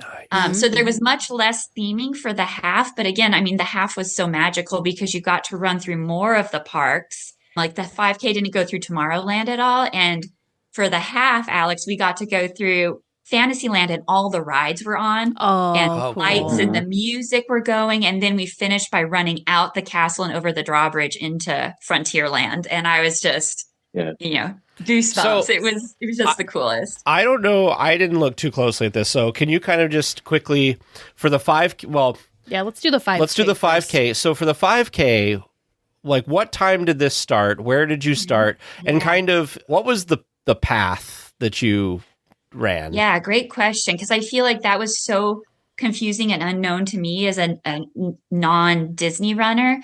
So all of the races technically started at 5 a.m., but the half opened earlier and it felt much more pressure to get there earlier. And Alex really wanted to get there early. I think he woke up at like 1:45 in the morning or so. Yes, sure did. And for the 5K combination of I didn't know any better and I was doing it with my sister who did not want to wake up early. We got to, so I should say the biggest difference is the 5K started in the park, whereas the half and 10K started in a parking lot. Okay. So to get into the 5K was a little bit more challenging. We had to go through security on Harbor. And then when the Esplanade was filled, they just stopped. So we were just standing still at security for 10 or 15 minutes. And then once they opened the turnstiles to the park, then we started moving again. So technically the corrals opened at 4 a.m. for the 5K, but we weren't able to get into the park until about 4:15. And for the 5K, you were assigned a corral letter, but it was very just, A, B, C up this way, D, E, F down that way. We were in Corral C, which was at the top of Main Street, and then A and B were around up by the castle and then the partner statue. And then for the route for the 5K, it was completely in the parks, which, cool. If you are a more novice runner or casual runner, that's a huge benefit because there was no looking at the streets of Anaheim at 5:30 in the morning. So it went off to Small World and then Toontown, and you cut through backstage quite a bit. And you came back in Galaxy's Edge, and then you went and you kept going backstage several times. The areas you didn't run on the 5K, you didn't go through Tomorrowland. You didn't go through Fantasyland other than It's a Small World in Matterhorn. And so on the edge of Alice there. Mm-hmm. But you did all along the rivers of America. So you went past Pirates and Haunted Mansion. And it was all lit up. There was also a Tom Sawyer's Island raft going back and forth. And we were really what is happening? Are there workers out there? But of course, we didn't stop to look. And like I said, Jack and Sally were at the Haunted Mansion. And then you went down by Hungry Bear and where the past Rise of the Resistance, and then you went backstage again, and then you kind of come along where the monorail tracks are. You saw the garage where the locomotives are parked, cool. Which was super cool. And then you come in through DCA at the edge of Tower of Terror. Oh, excuse me, Guardians. That's how old school I am. Did you guys get to go through that cool under the tunnel that where everybody walks and you don't even realize there's a tunnel there? Yeah, okay. Absolutely. Awesome. Yeah, because it was the big hill for the race and you had to come back up the tunnel. Alex, we heard not on the 5K, but on the half, some Florida people complaining about one of the overpasses that we had to run over. And that was the other thing. The race was so glorious for people who live in Seattle or San Francisco or these notoriously hilly places. It was completely flat other than coming out of Toontown. There was a hill and, the hill under. And so anyway, so you went through the Hollywood Studios and that's where Bolt and Cruella de Vil were. And then you went out to the top of, oh my gosh, I can't think of the street's name, but right where Buena Vista Street? Buena Vista Street. And the Dapper Dans were there singing. So of course cool. I stopped there to listen to them. And then you ran over Pixar Pier and around and finished right near Goofy's Sky School. And they let spectators in on either side of by where Little Mermaid is. So you had people cheering for you right there. And plus, of course, the cast members were everywhere cheering for you too. That's awesome. Yeah, I would say that's one of the biggest positive differences between this race and other races I've done is you always have people at the beginning and end cheering for you. But these races were really, even the half, we had people almost constantly cheering and playing music. And Alex and I made an effort to cheer right back at them every time and to thank them for being there because it really makes such a difference. That's awesome. That's So, awesome. Alex, tell us about kind of the same deal there, but with the half. So the half, so we started in a parking lot.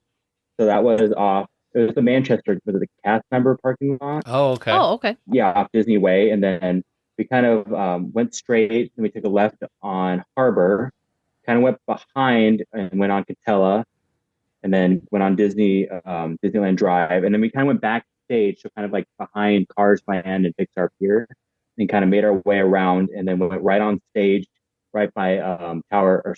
Now you got me saying it. It's the superior version. Sorry, but anyway, Guardians of the Galaxy, and then we went through Hollywood Land, right through Buena Vista Street, and then we kind of curved, and then I believe we went through. Did we go through? I can't remember. Did we go through the Avengers Campus at all? And we went by Yes. it, right? Yeah, we went through Avengers Campus and then Cars Land. Yeah. Yep, through Cars Land.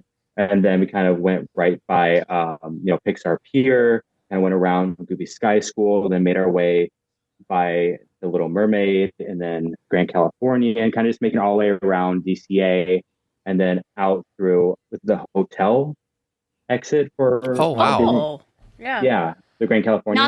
Not like through the hotel, but Not through it, but Is it like where, like for Oogie Boogie Bash, they had like Judge Doom, like next to Soren? Yeah. yeah, Okay. that, yes, yep. exactly. Yep. And then we went through downtown Disney, and then that's where we saw your family. Emily, yes, really they woke cool. up so early to cheer. Oh, that's so They had a fun. sign and everything, and yeah. So then, and then we went, through the Esplanade and right through Main Street, and that was so cool. Like I was waiting for that moment, going right onto Main Street because they had the projection mapping on the sides of all the buildings there, Cool. and castles all lit up, and so we kind of made our way. I'm just kind of looking at the map so I remember where we went. It's such a really cool thing that we did. So went through like Tomorrowland, went around like the Matterhorn, that back area there. It was really cool. They actually had projection mapping on the Matterhorn as well too. Oh, cool. Nice. So, and it was that cool like that different coloring that they had for the theming of the half marathon. So kind of went through Fantasyland. It was really cool. All the rides were all lit up and still going. It kind of was cool and eerie at the same time too. No one there. The teacups were just going. No one was there. Yeah. So, and then we kind of went through the castle, through Frontierland. We went through Adventureland. Kind of by Pirates area, New Orleans Square. Went right by the Haunted Mansion. We had to stop and take a picture at the Haunted Mansion, of course. So I was kind of sad though. I was really hoping that they'd have like the Hitchhiking Ghost or something, or Jack and Sally, but there's no one there. So we stopped real quick, took a picture. Kind of went wrapped around, went that way to Galaxy's Edge, took a photo by the Millennium Falcon. So had to get a picture there, and then from there we went backstage. Is that correct? Yeah, I think that was it. Yeah, the rest was the streets of Anaheim. Well, actually, we went through Toontown though too. I guess. Oh, that's right. Yeah, the hill. Back into Yes. Toontown. Yeah. There you go. Yeah. And Pete was in Toontown. Nice. So Yeah. people were lining up to take a picture with him, and then that's when we went backstage again, and then that took us to the streets of Anaheim. Very Yeah. And then from there, it was the different landmarks of Anaheim. So that was really cool too. I've never actually been back by that side of Anaheim. I didn't know that existed back there.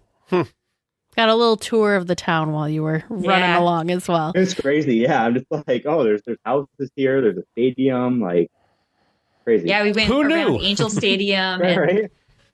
Honda Center, which will always be the pond for me. They Well, those things will be used a lot more, I think, That's for true. D23 this coming year. So It's kind of funny too how we're running too, because we're running through the train track, so they have like the signals going. So the whole time we're just like, "Is there a train coming?" But they just did that to like warn that no trains can go through. So Oh, sure. and of course, every time there was a bump or a dip, you had cast members, Like, watch. careful here, kid, with their lights and everything. Yeah. It was so well staffed and safe and there's a energetic pothole. and Be careful. Yeah. They really were. Yeah. But even with all of that, right when we were finishing, like right before the finish line, a lady right in front of us crashed. It was Oh, so no. scary. And my family only saw the lady crash, and they were like, "Where were you?" And I said, well, "I was right behind her." Oh, geez. Yeah. But we all stopped, and she was fine. Like she was videoing and just in the excitement lost her footing. So, but she was fine. Well, that's good. That's good. Yeah, Where was the finish line? the same parking lot. Oh, okay. Yeah, like right by it. Yeah. I mean, that makes sense though, because the volume of Yes. people that they had going over the Sure. start and going over the finish. And Yeah. with the time, they delayed the opening of the parks until 9 that day. But even as it was, I was back at the hotel, showered, packed up, leaving, and there were people still finishing the race wow. at like, Yeah. I don't know what time that was, 9:30, 10 o'clock. Alex, I know you were already in the parks at that point. So Yeah. Wow. Oh, yeah, it was there's just no way they crazy. could have ended it in the park. Yeah. Wow. No. I'm Yeah. I'm honestly surprised that the 5K had the start and finish in the park, Right. just because Yeah. that's just. I mean, I don't know if they ever tell you exactly how many people were at these events, but it's like you said, they filled the entire Esplanade with people trying to get in, Right. and just the corrals was all the way from the castle down Main Street, Down to the so- train station. Yeah. Yeah. They announced at the half. Of course, a lot of people weren't able to finish for what reason or another, Sure. but 14,000 people signed up for the half Wow. and 25,000 runners for the total weekend. So I don't know whether that, like, for someone like me, if that counts as one runner or two. I'm guessing Right. that's one, because I think there were a lot of people who were doing multiples. multiple distances. Yeah. Wow. So yeah, 25,000 people for the weekend. That's Which brings me to crazy. my number one tip, that if you want to do one of these races, you have to get in, just like you're trying to get Oogie Boogie tickets, or, you Yeah. know, back in the days when we were getting Rise of the Resistance virtual queue, to be on right when it opens and click that button. And then it's just luck of the draw. You get assigned a random number, and when your number gets drawn, that's when you can sign up for your distances. And as it was with my family, we had multiple computers going. By the time one got picked, the Dumble Double Dare was already sold out. Wow. Oh, geez. So, yeah. And also my tip is, do not bother buying prepaid merchandise, because that slows you down. Like, I had the yoga in my cart and I was trying to like buy some merchandise. And then by the time I check out, yoga was gone, Oh no. because you can order the prepaid merchandise afterwards. Oh, So, sure. and I had no idea that you could do that. Mm-hmm. Well, So just get the race takes me stuff. back to the first time we signed up for D23. Oh, yeah, because you were panicking with me, 'Cause like, we were like, what do merch do we want? Do we want merch? And then we got, Yeah, and then we yeah. realized we're like, we did not need to panic and worry about that. Yeah. There's plenty, like maybe not the same exact things, but plenty of opportunities. You're not going to go away empty-handed. Random quick note that I just want to say, because I was surprised by this. So I was looking at maps for the 2024 races, and it looks like, according to this, the corral area, that cast member parking you were talking about, Alex, it looks like they actually opened that area where they had demolished that hotel Oh. to like kind of enter that way. So I was like, oh, they finally used that kind of area There for you go. something. There you go. So we were talking about how there was all sorts of characters during the 5K. So what were some of the fun non-character things you guys got to see that maybe normal park guests don't get to see Yeah. this time of year or randomly throughout the day? I know what Teresa's asking. Teresa's asking if you saw TikTok or... Let them tell us what they saw. So I know we got pictures in front of, there was the Haunted Mansion float from the Oogie Frightfully, Boogie. yeah, from Frightfully Yes, Fun. from that. Yeah, we got our pictures in front of that, of course. And they had the mayor's car too in the parade. That's right. Ooh. Yeah.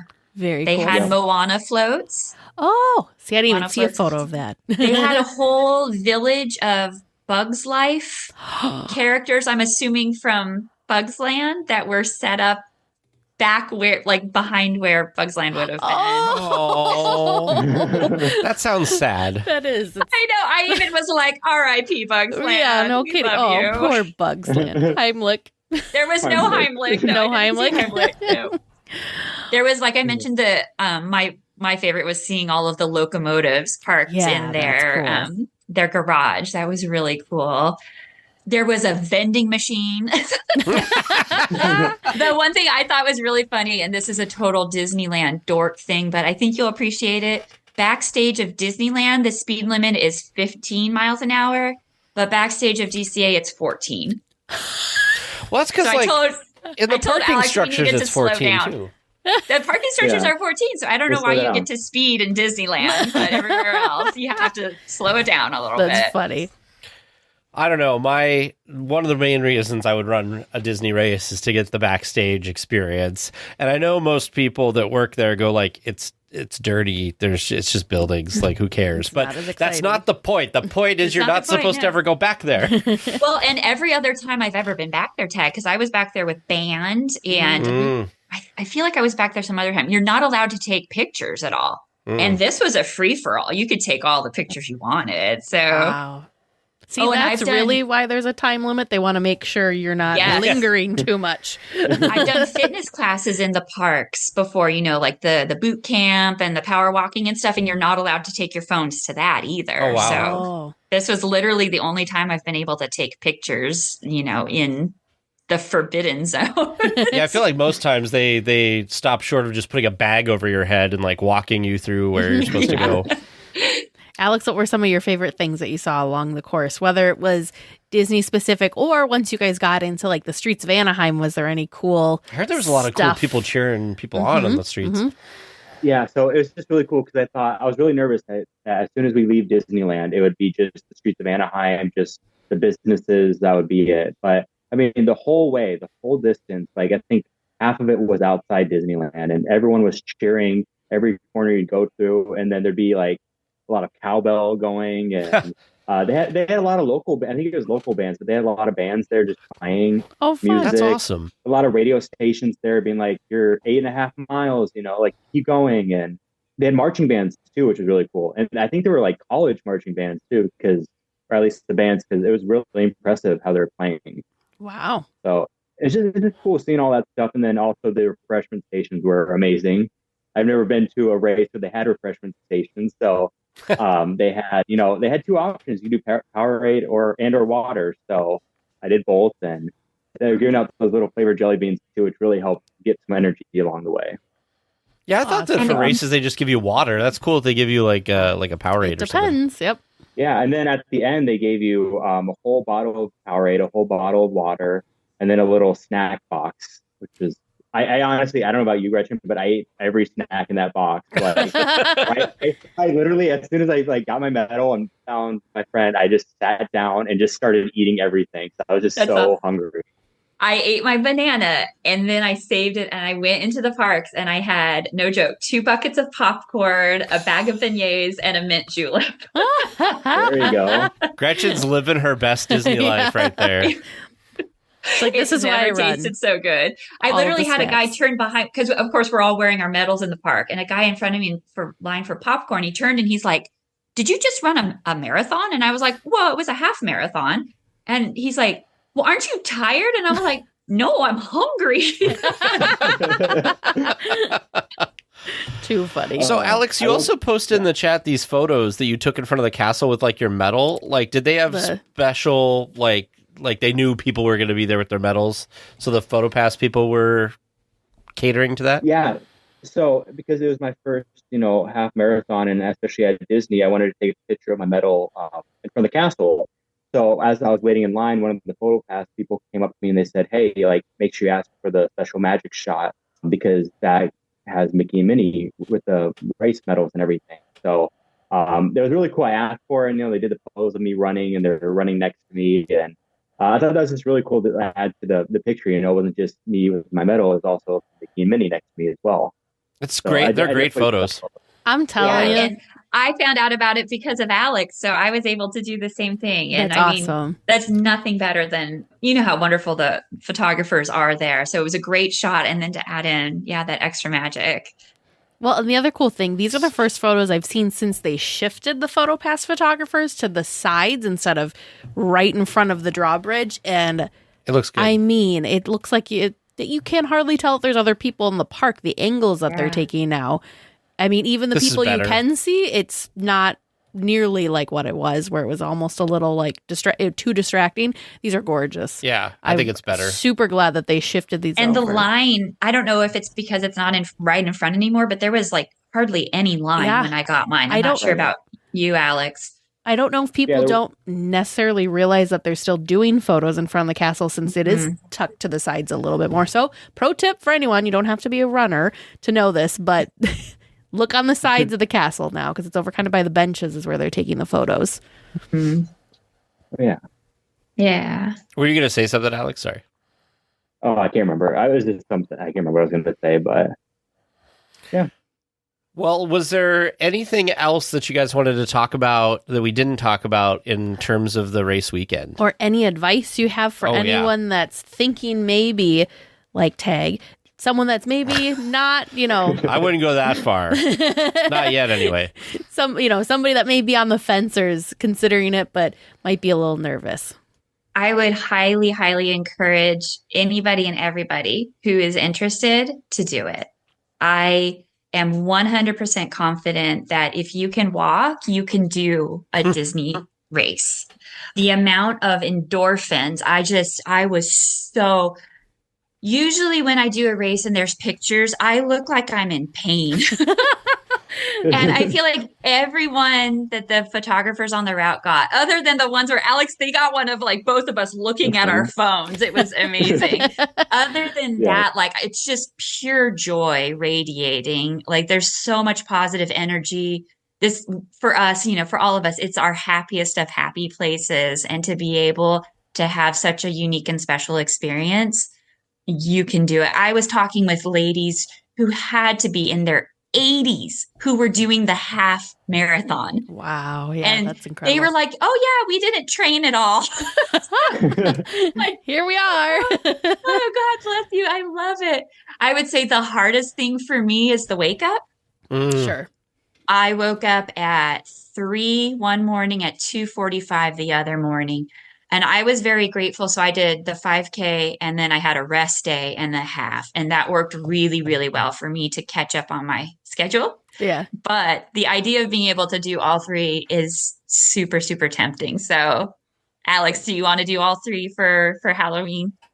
I want to do all three just for the medals too. Like, yeah. Because then you get an extra challenge medal too. So that's 4 exactly. medals. Yeah. The medals are a cool design too. The Disneyland half marathon is gorgeous. I think we talked about it prior in the show, but it's the classic Disneyland D with the castle and then Mickey and Minnie running out from the castle. It's beautiful. It looks heavy. Is it heavy? It's very heavy. Yeah. I wrapped mine in bubble wrap to put it in my carry-on. I'm not checking that in my suitcase. No. Awesome. What about you, Alex? Since now that you've done your first big in-person race, any advice or any thoughts you'd like to share with others who might be considering the same? Oh yeah, of course. You can do it. I mean, if you don't think you can, you obviously can, because if you look at me, about a year or 2 years ago, I could barely even run half a mile and I just ran 13. And, you don't have to run the whole thing. Just enjoy it. That's the main thing I got to keep telling myself. It's you're at Disneyland. It's before the park opens. You're backstage, like just enjoy yourself. If you want to go wait in line, take a picture of the character, just do it, Mm-hmm. And it's so magical because that magical feeling you get when you go through Disneyland. Just picture that, like before anyone else is in the park in the morning, all the lights are still on, and then you're just running, so you're getting that runner's high as well. So it just mixing all of that, you just get a huge rush of endorphins. I might have to sign up for one of these 5Ks, I'm telling you. Do it. And then just a couple of things to keep in mind too, like obviously if you're at Disney before the race, like I was at Disney a few days before the race, just pace yourself. Don't do try not to do park open, park close, which is very hard to say because I always do that. So this is the first time I went to Disney and wasn't at park open at all. I slept in, got my rest, don't overdo it on all the food. Because after you run that race, then just go at it, have all those churros you want, all this Mickey Sundays, everything. So that's what I did. And definitely it's a fun time. Just enjoy it, try not to worry about it. And then as far as sleep, make sure at least a couple nights beforehand you get sleep, because the night before you'll be too excited. Like I was, I left the parks at 5 p.m., had every intention of going to bed at 6. And I was too nervous and excited. I didn't get to bed until about 10:30 or 11. So, and I was up at 1:30. So. And then you were over banging on Gretchen's door. I texted her. I'm like, are you awake? And then I'm like, I'm outside.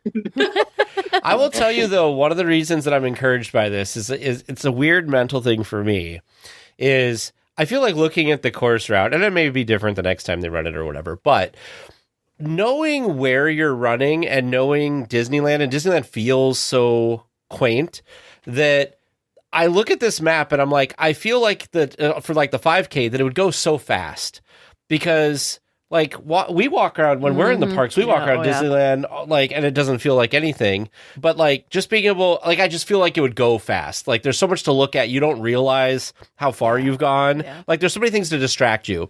The 2 5Ks I did, one was here in town, and it was just running around downtown, and I'm like, yeah, there's a building, and then we ran one in James's grandmother's like small town in the middle of Wisconsin for the 4th of July. And that was the same thing. It was kind of like out in the middle, like cornfield, like you have no concept or anything to like distract you. So all you're thinking about is like, I'm uncomfortable. I'm tired. I'm out of breath. What are these people doing? Like, I feel like at Disneyland, I'd be so distracted by everything before I would know it. I'd be at the end and I'd be like, I could keep going. Then you should sign up for the half tag. Yeah, but see, the half takes me into all the weird streets of Anaheim, and I feel like that would be harder to be distracted by. One thing we haven't mentioned, Alex, is the costumes. The people came up with the most amazing costumes. We had Jack Sparrow run past us once in full looking for rum mode. And I mean, like Alex a runner? and I were keeping a good, yes, he was. We were keeping a good pace, and he just smoked us. And he was in full wig and hat and pirate costume. And people were in like onesies, and we had a Tinkerbell with the full wings and the lights. And we had Cusco and Yzma and Kronk. Just so funny. I have never, again, like I'm not like a super strong runner.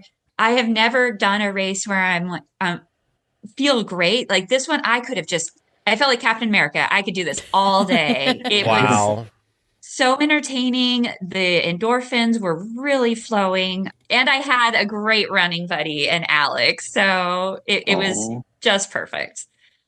So you can do it, Tag. So I think what you're saying is we need to run with the two of you. There you go. Because and I'll circle you, and you can do it. Come on. And I look like I'm dying. Does this encourage you? Like, would this be something that maybe you and I could like train for, and then 100%. Like we could do it together? If I did a half marathon just in lacrosse, looking at not very exciting things, easy. This is easy. Oh, you're going for the half marathon. I'm just saying. We don't want to start with the 5K and then work our way. I could run 13 miles and looking at nothingness and running alone for most of it.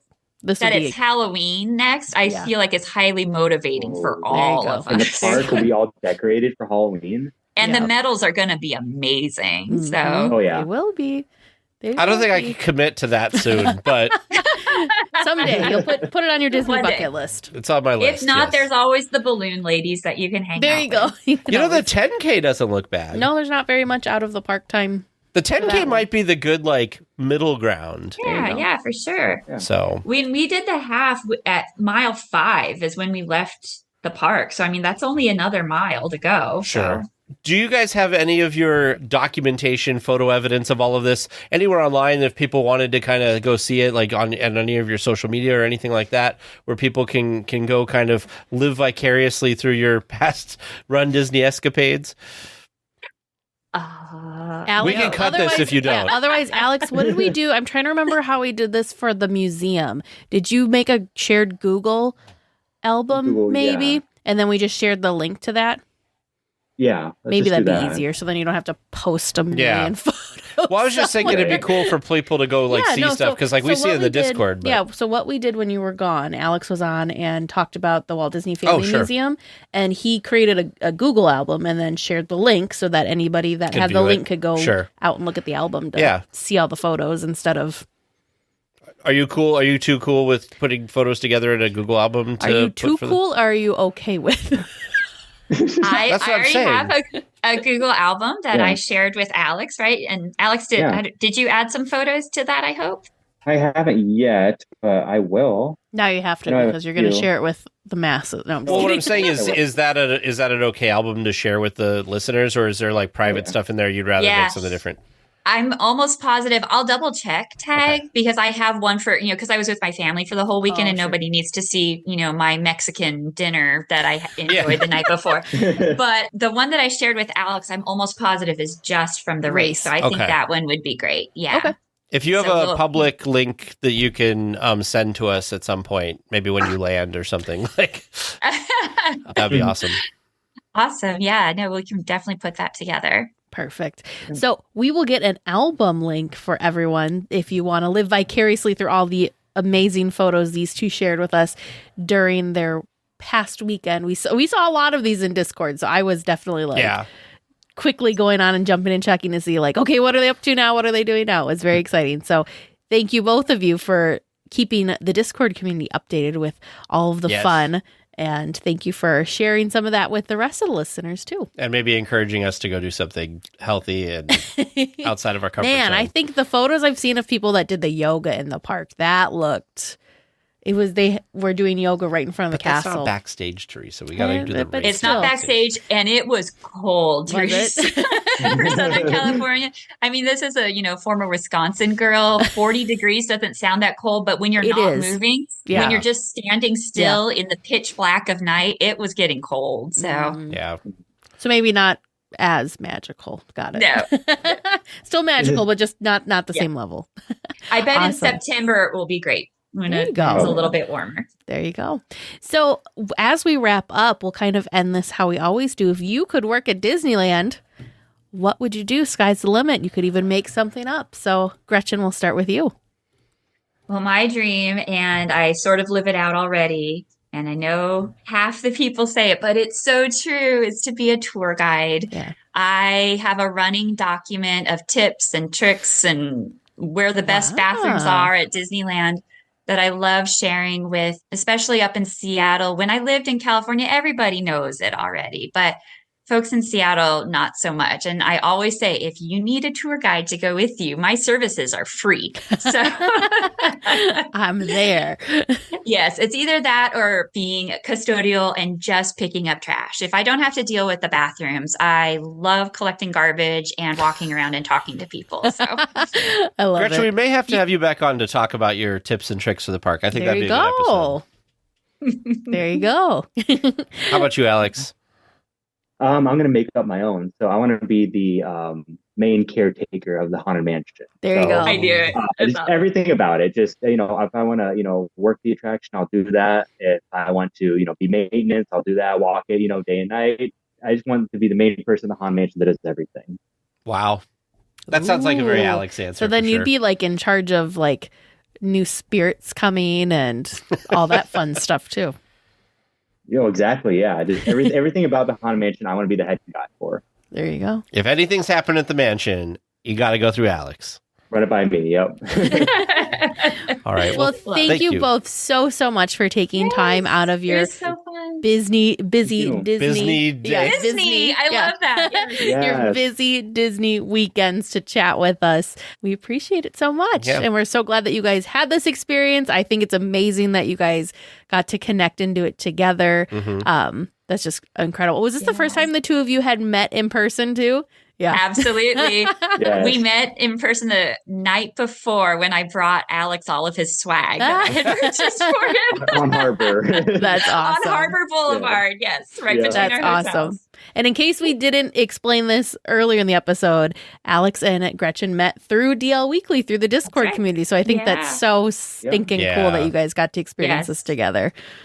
Yeah, I just can't believe it. It all worked out so well. So thank you, Tag and Teresa, for all you do, bringing us together and for letting us share a little bit more of this magical day. I know Alex has said it and I say it too. It's probably the most magical day that we've ever had. That's awesome. That's awesome.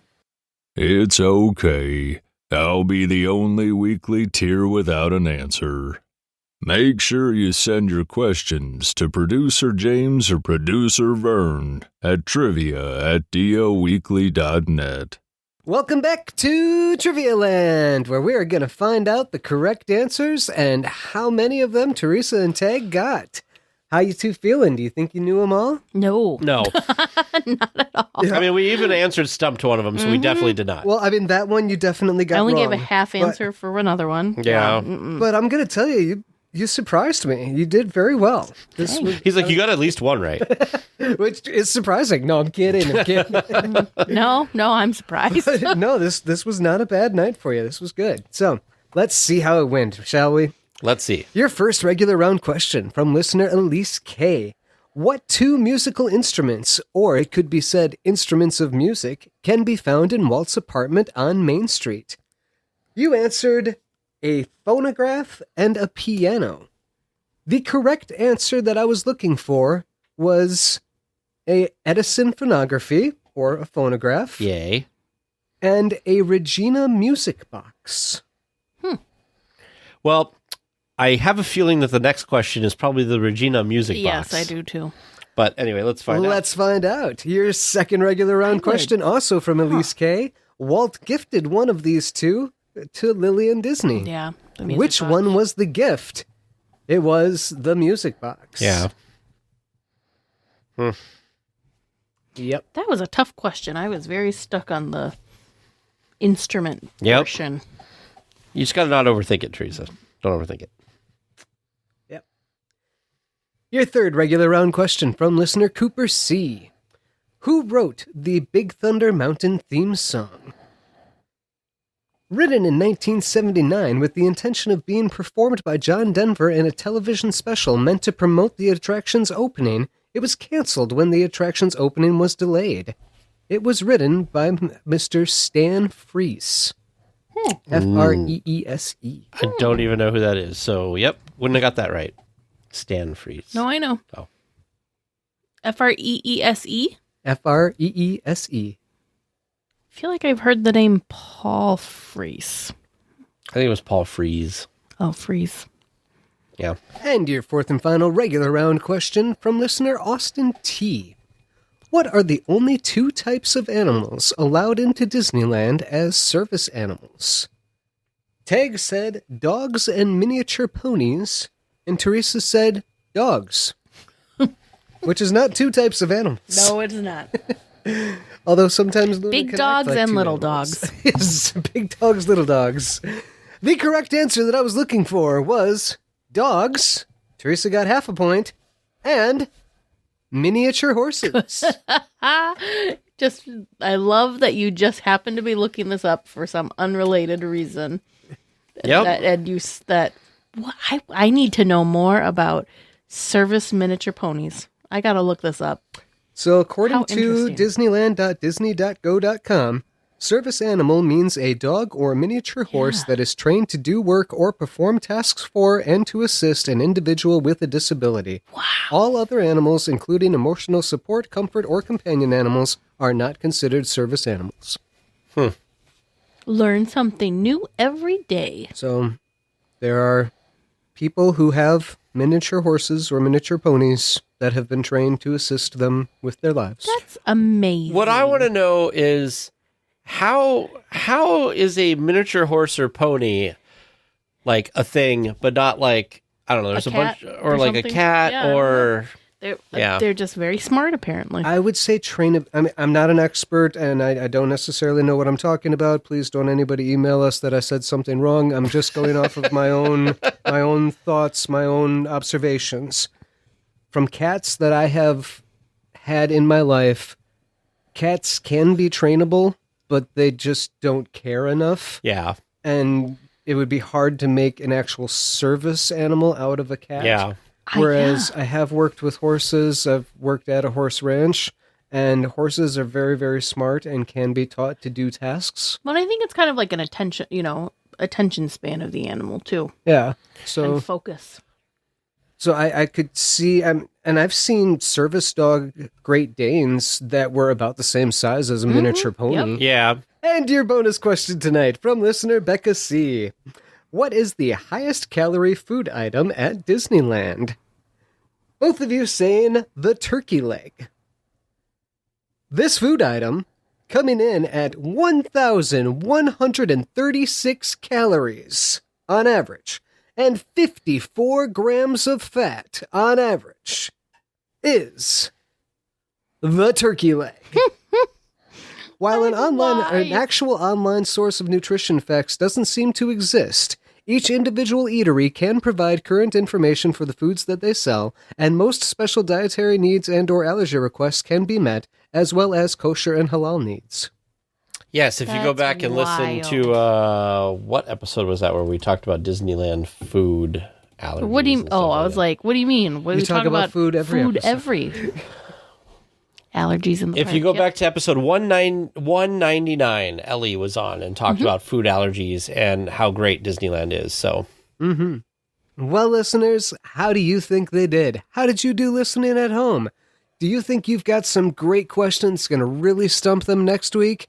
Well, if you've got that perfect question and you'd like to hear it on the podcast, feel free to send that in to us at trivia@dlweekly.net. We will be back next week with more Disneyland news and information. Until then, go out and enjoy the parks. A special thank you to Sidel for editing the podcast. Please remain seated until the podcast comes to a complete stop and the doors have opened. Then collect your belongings, watch your head, and step carefully from the episode. On behalf of all of our crew, thanks for traveling with us. And we hope you have a happy and memorable visit here at DL Weekly.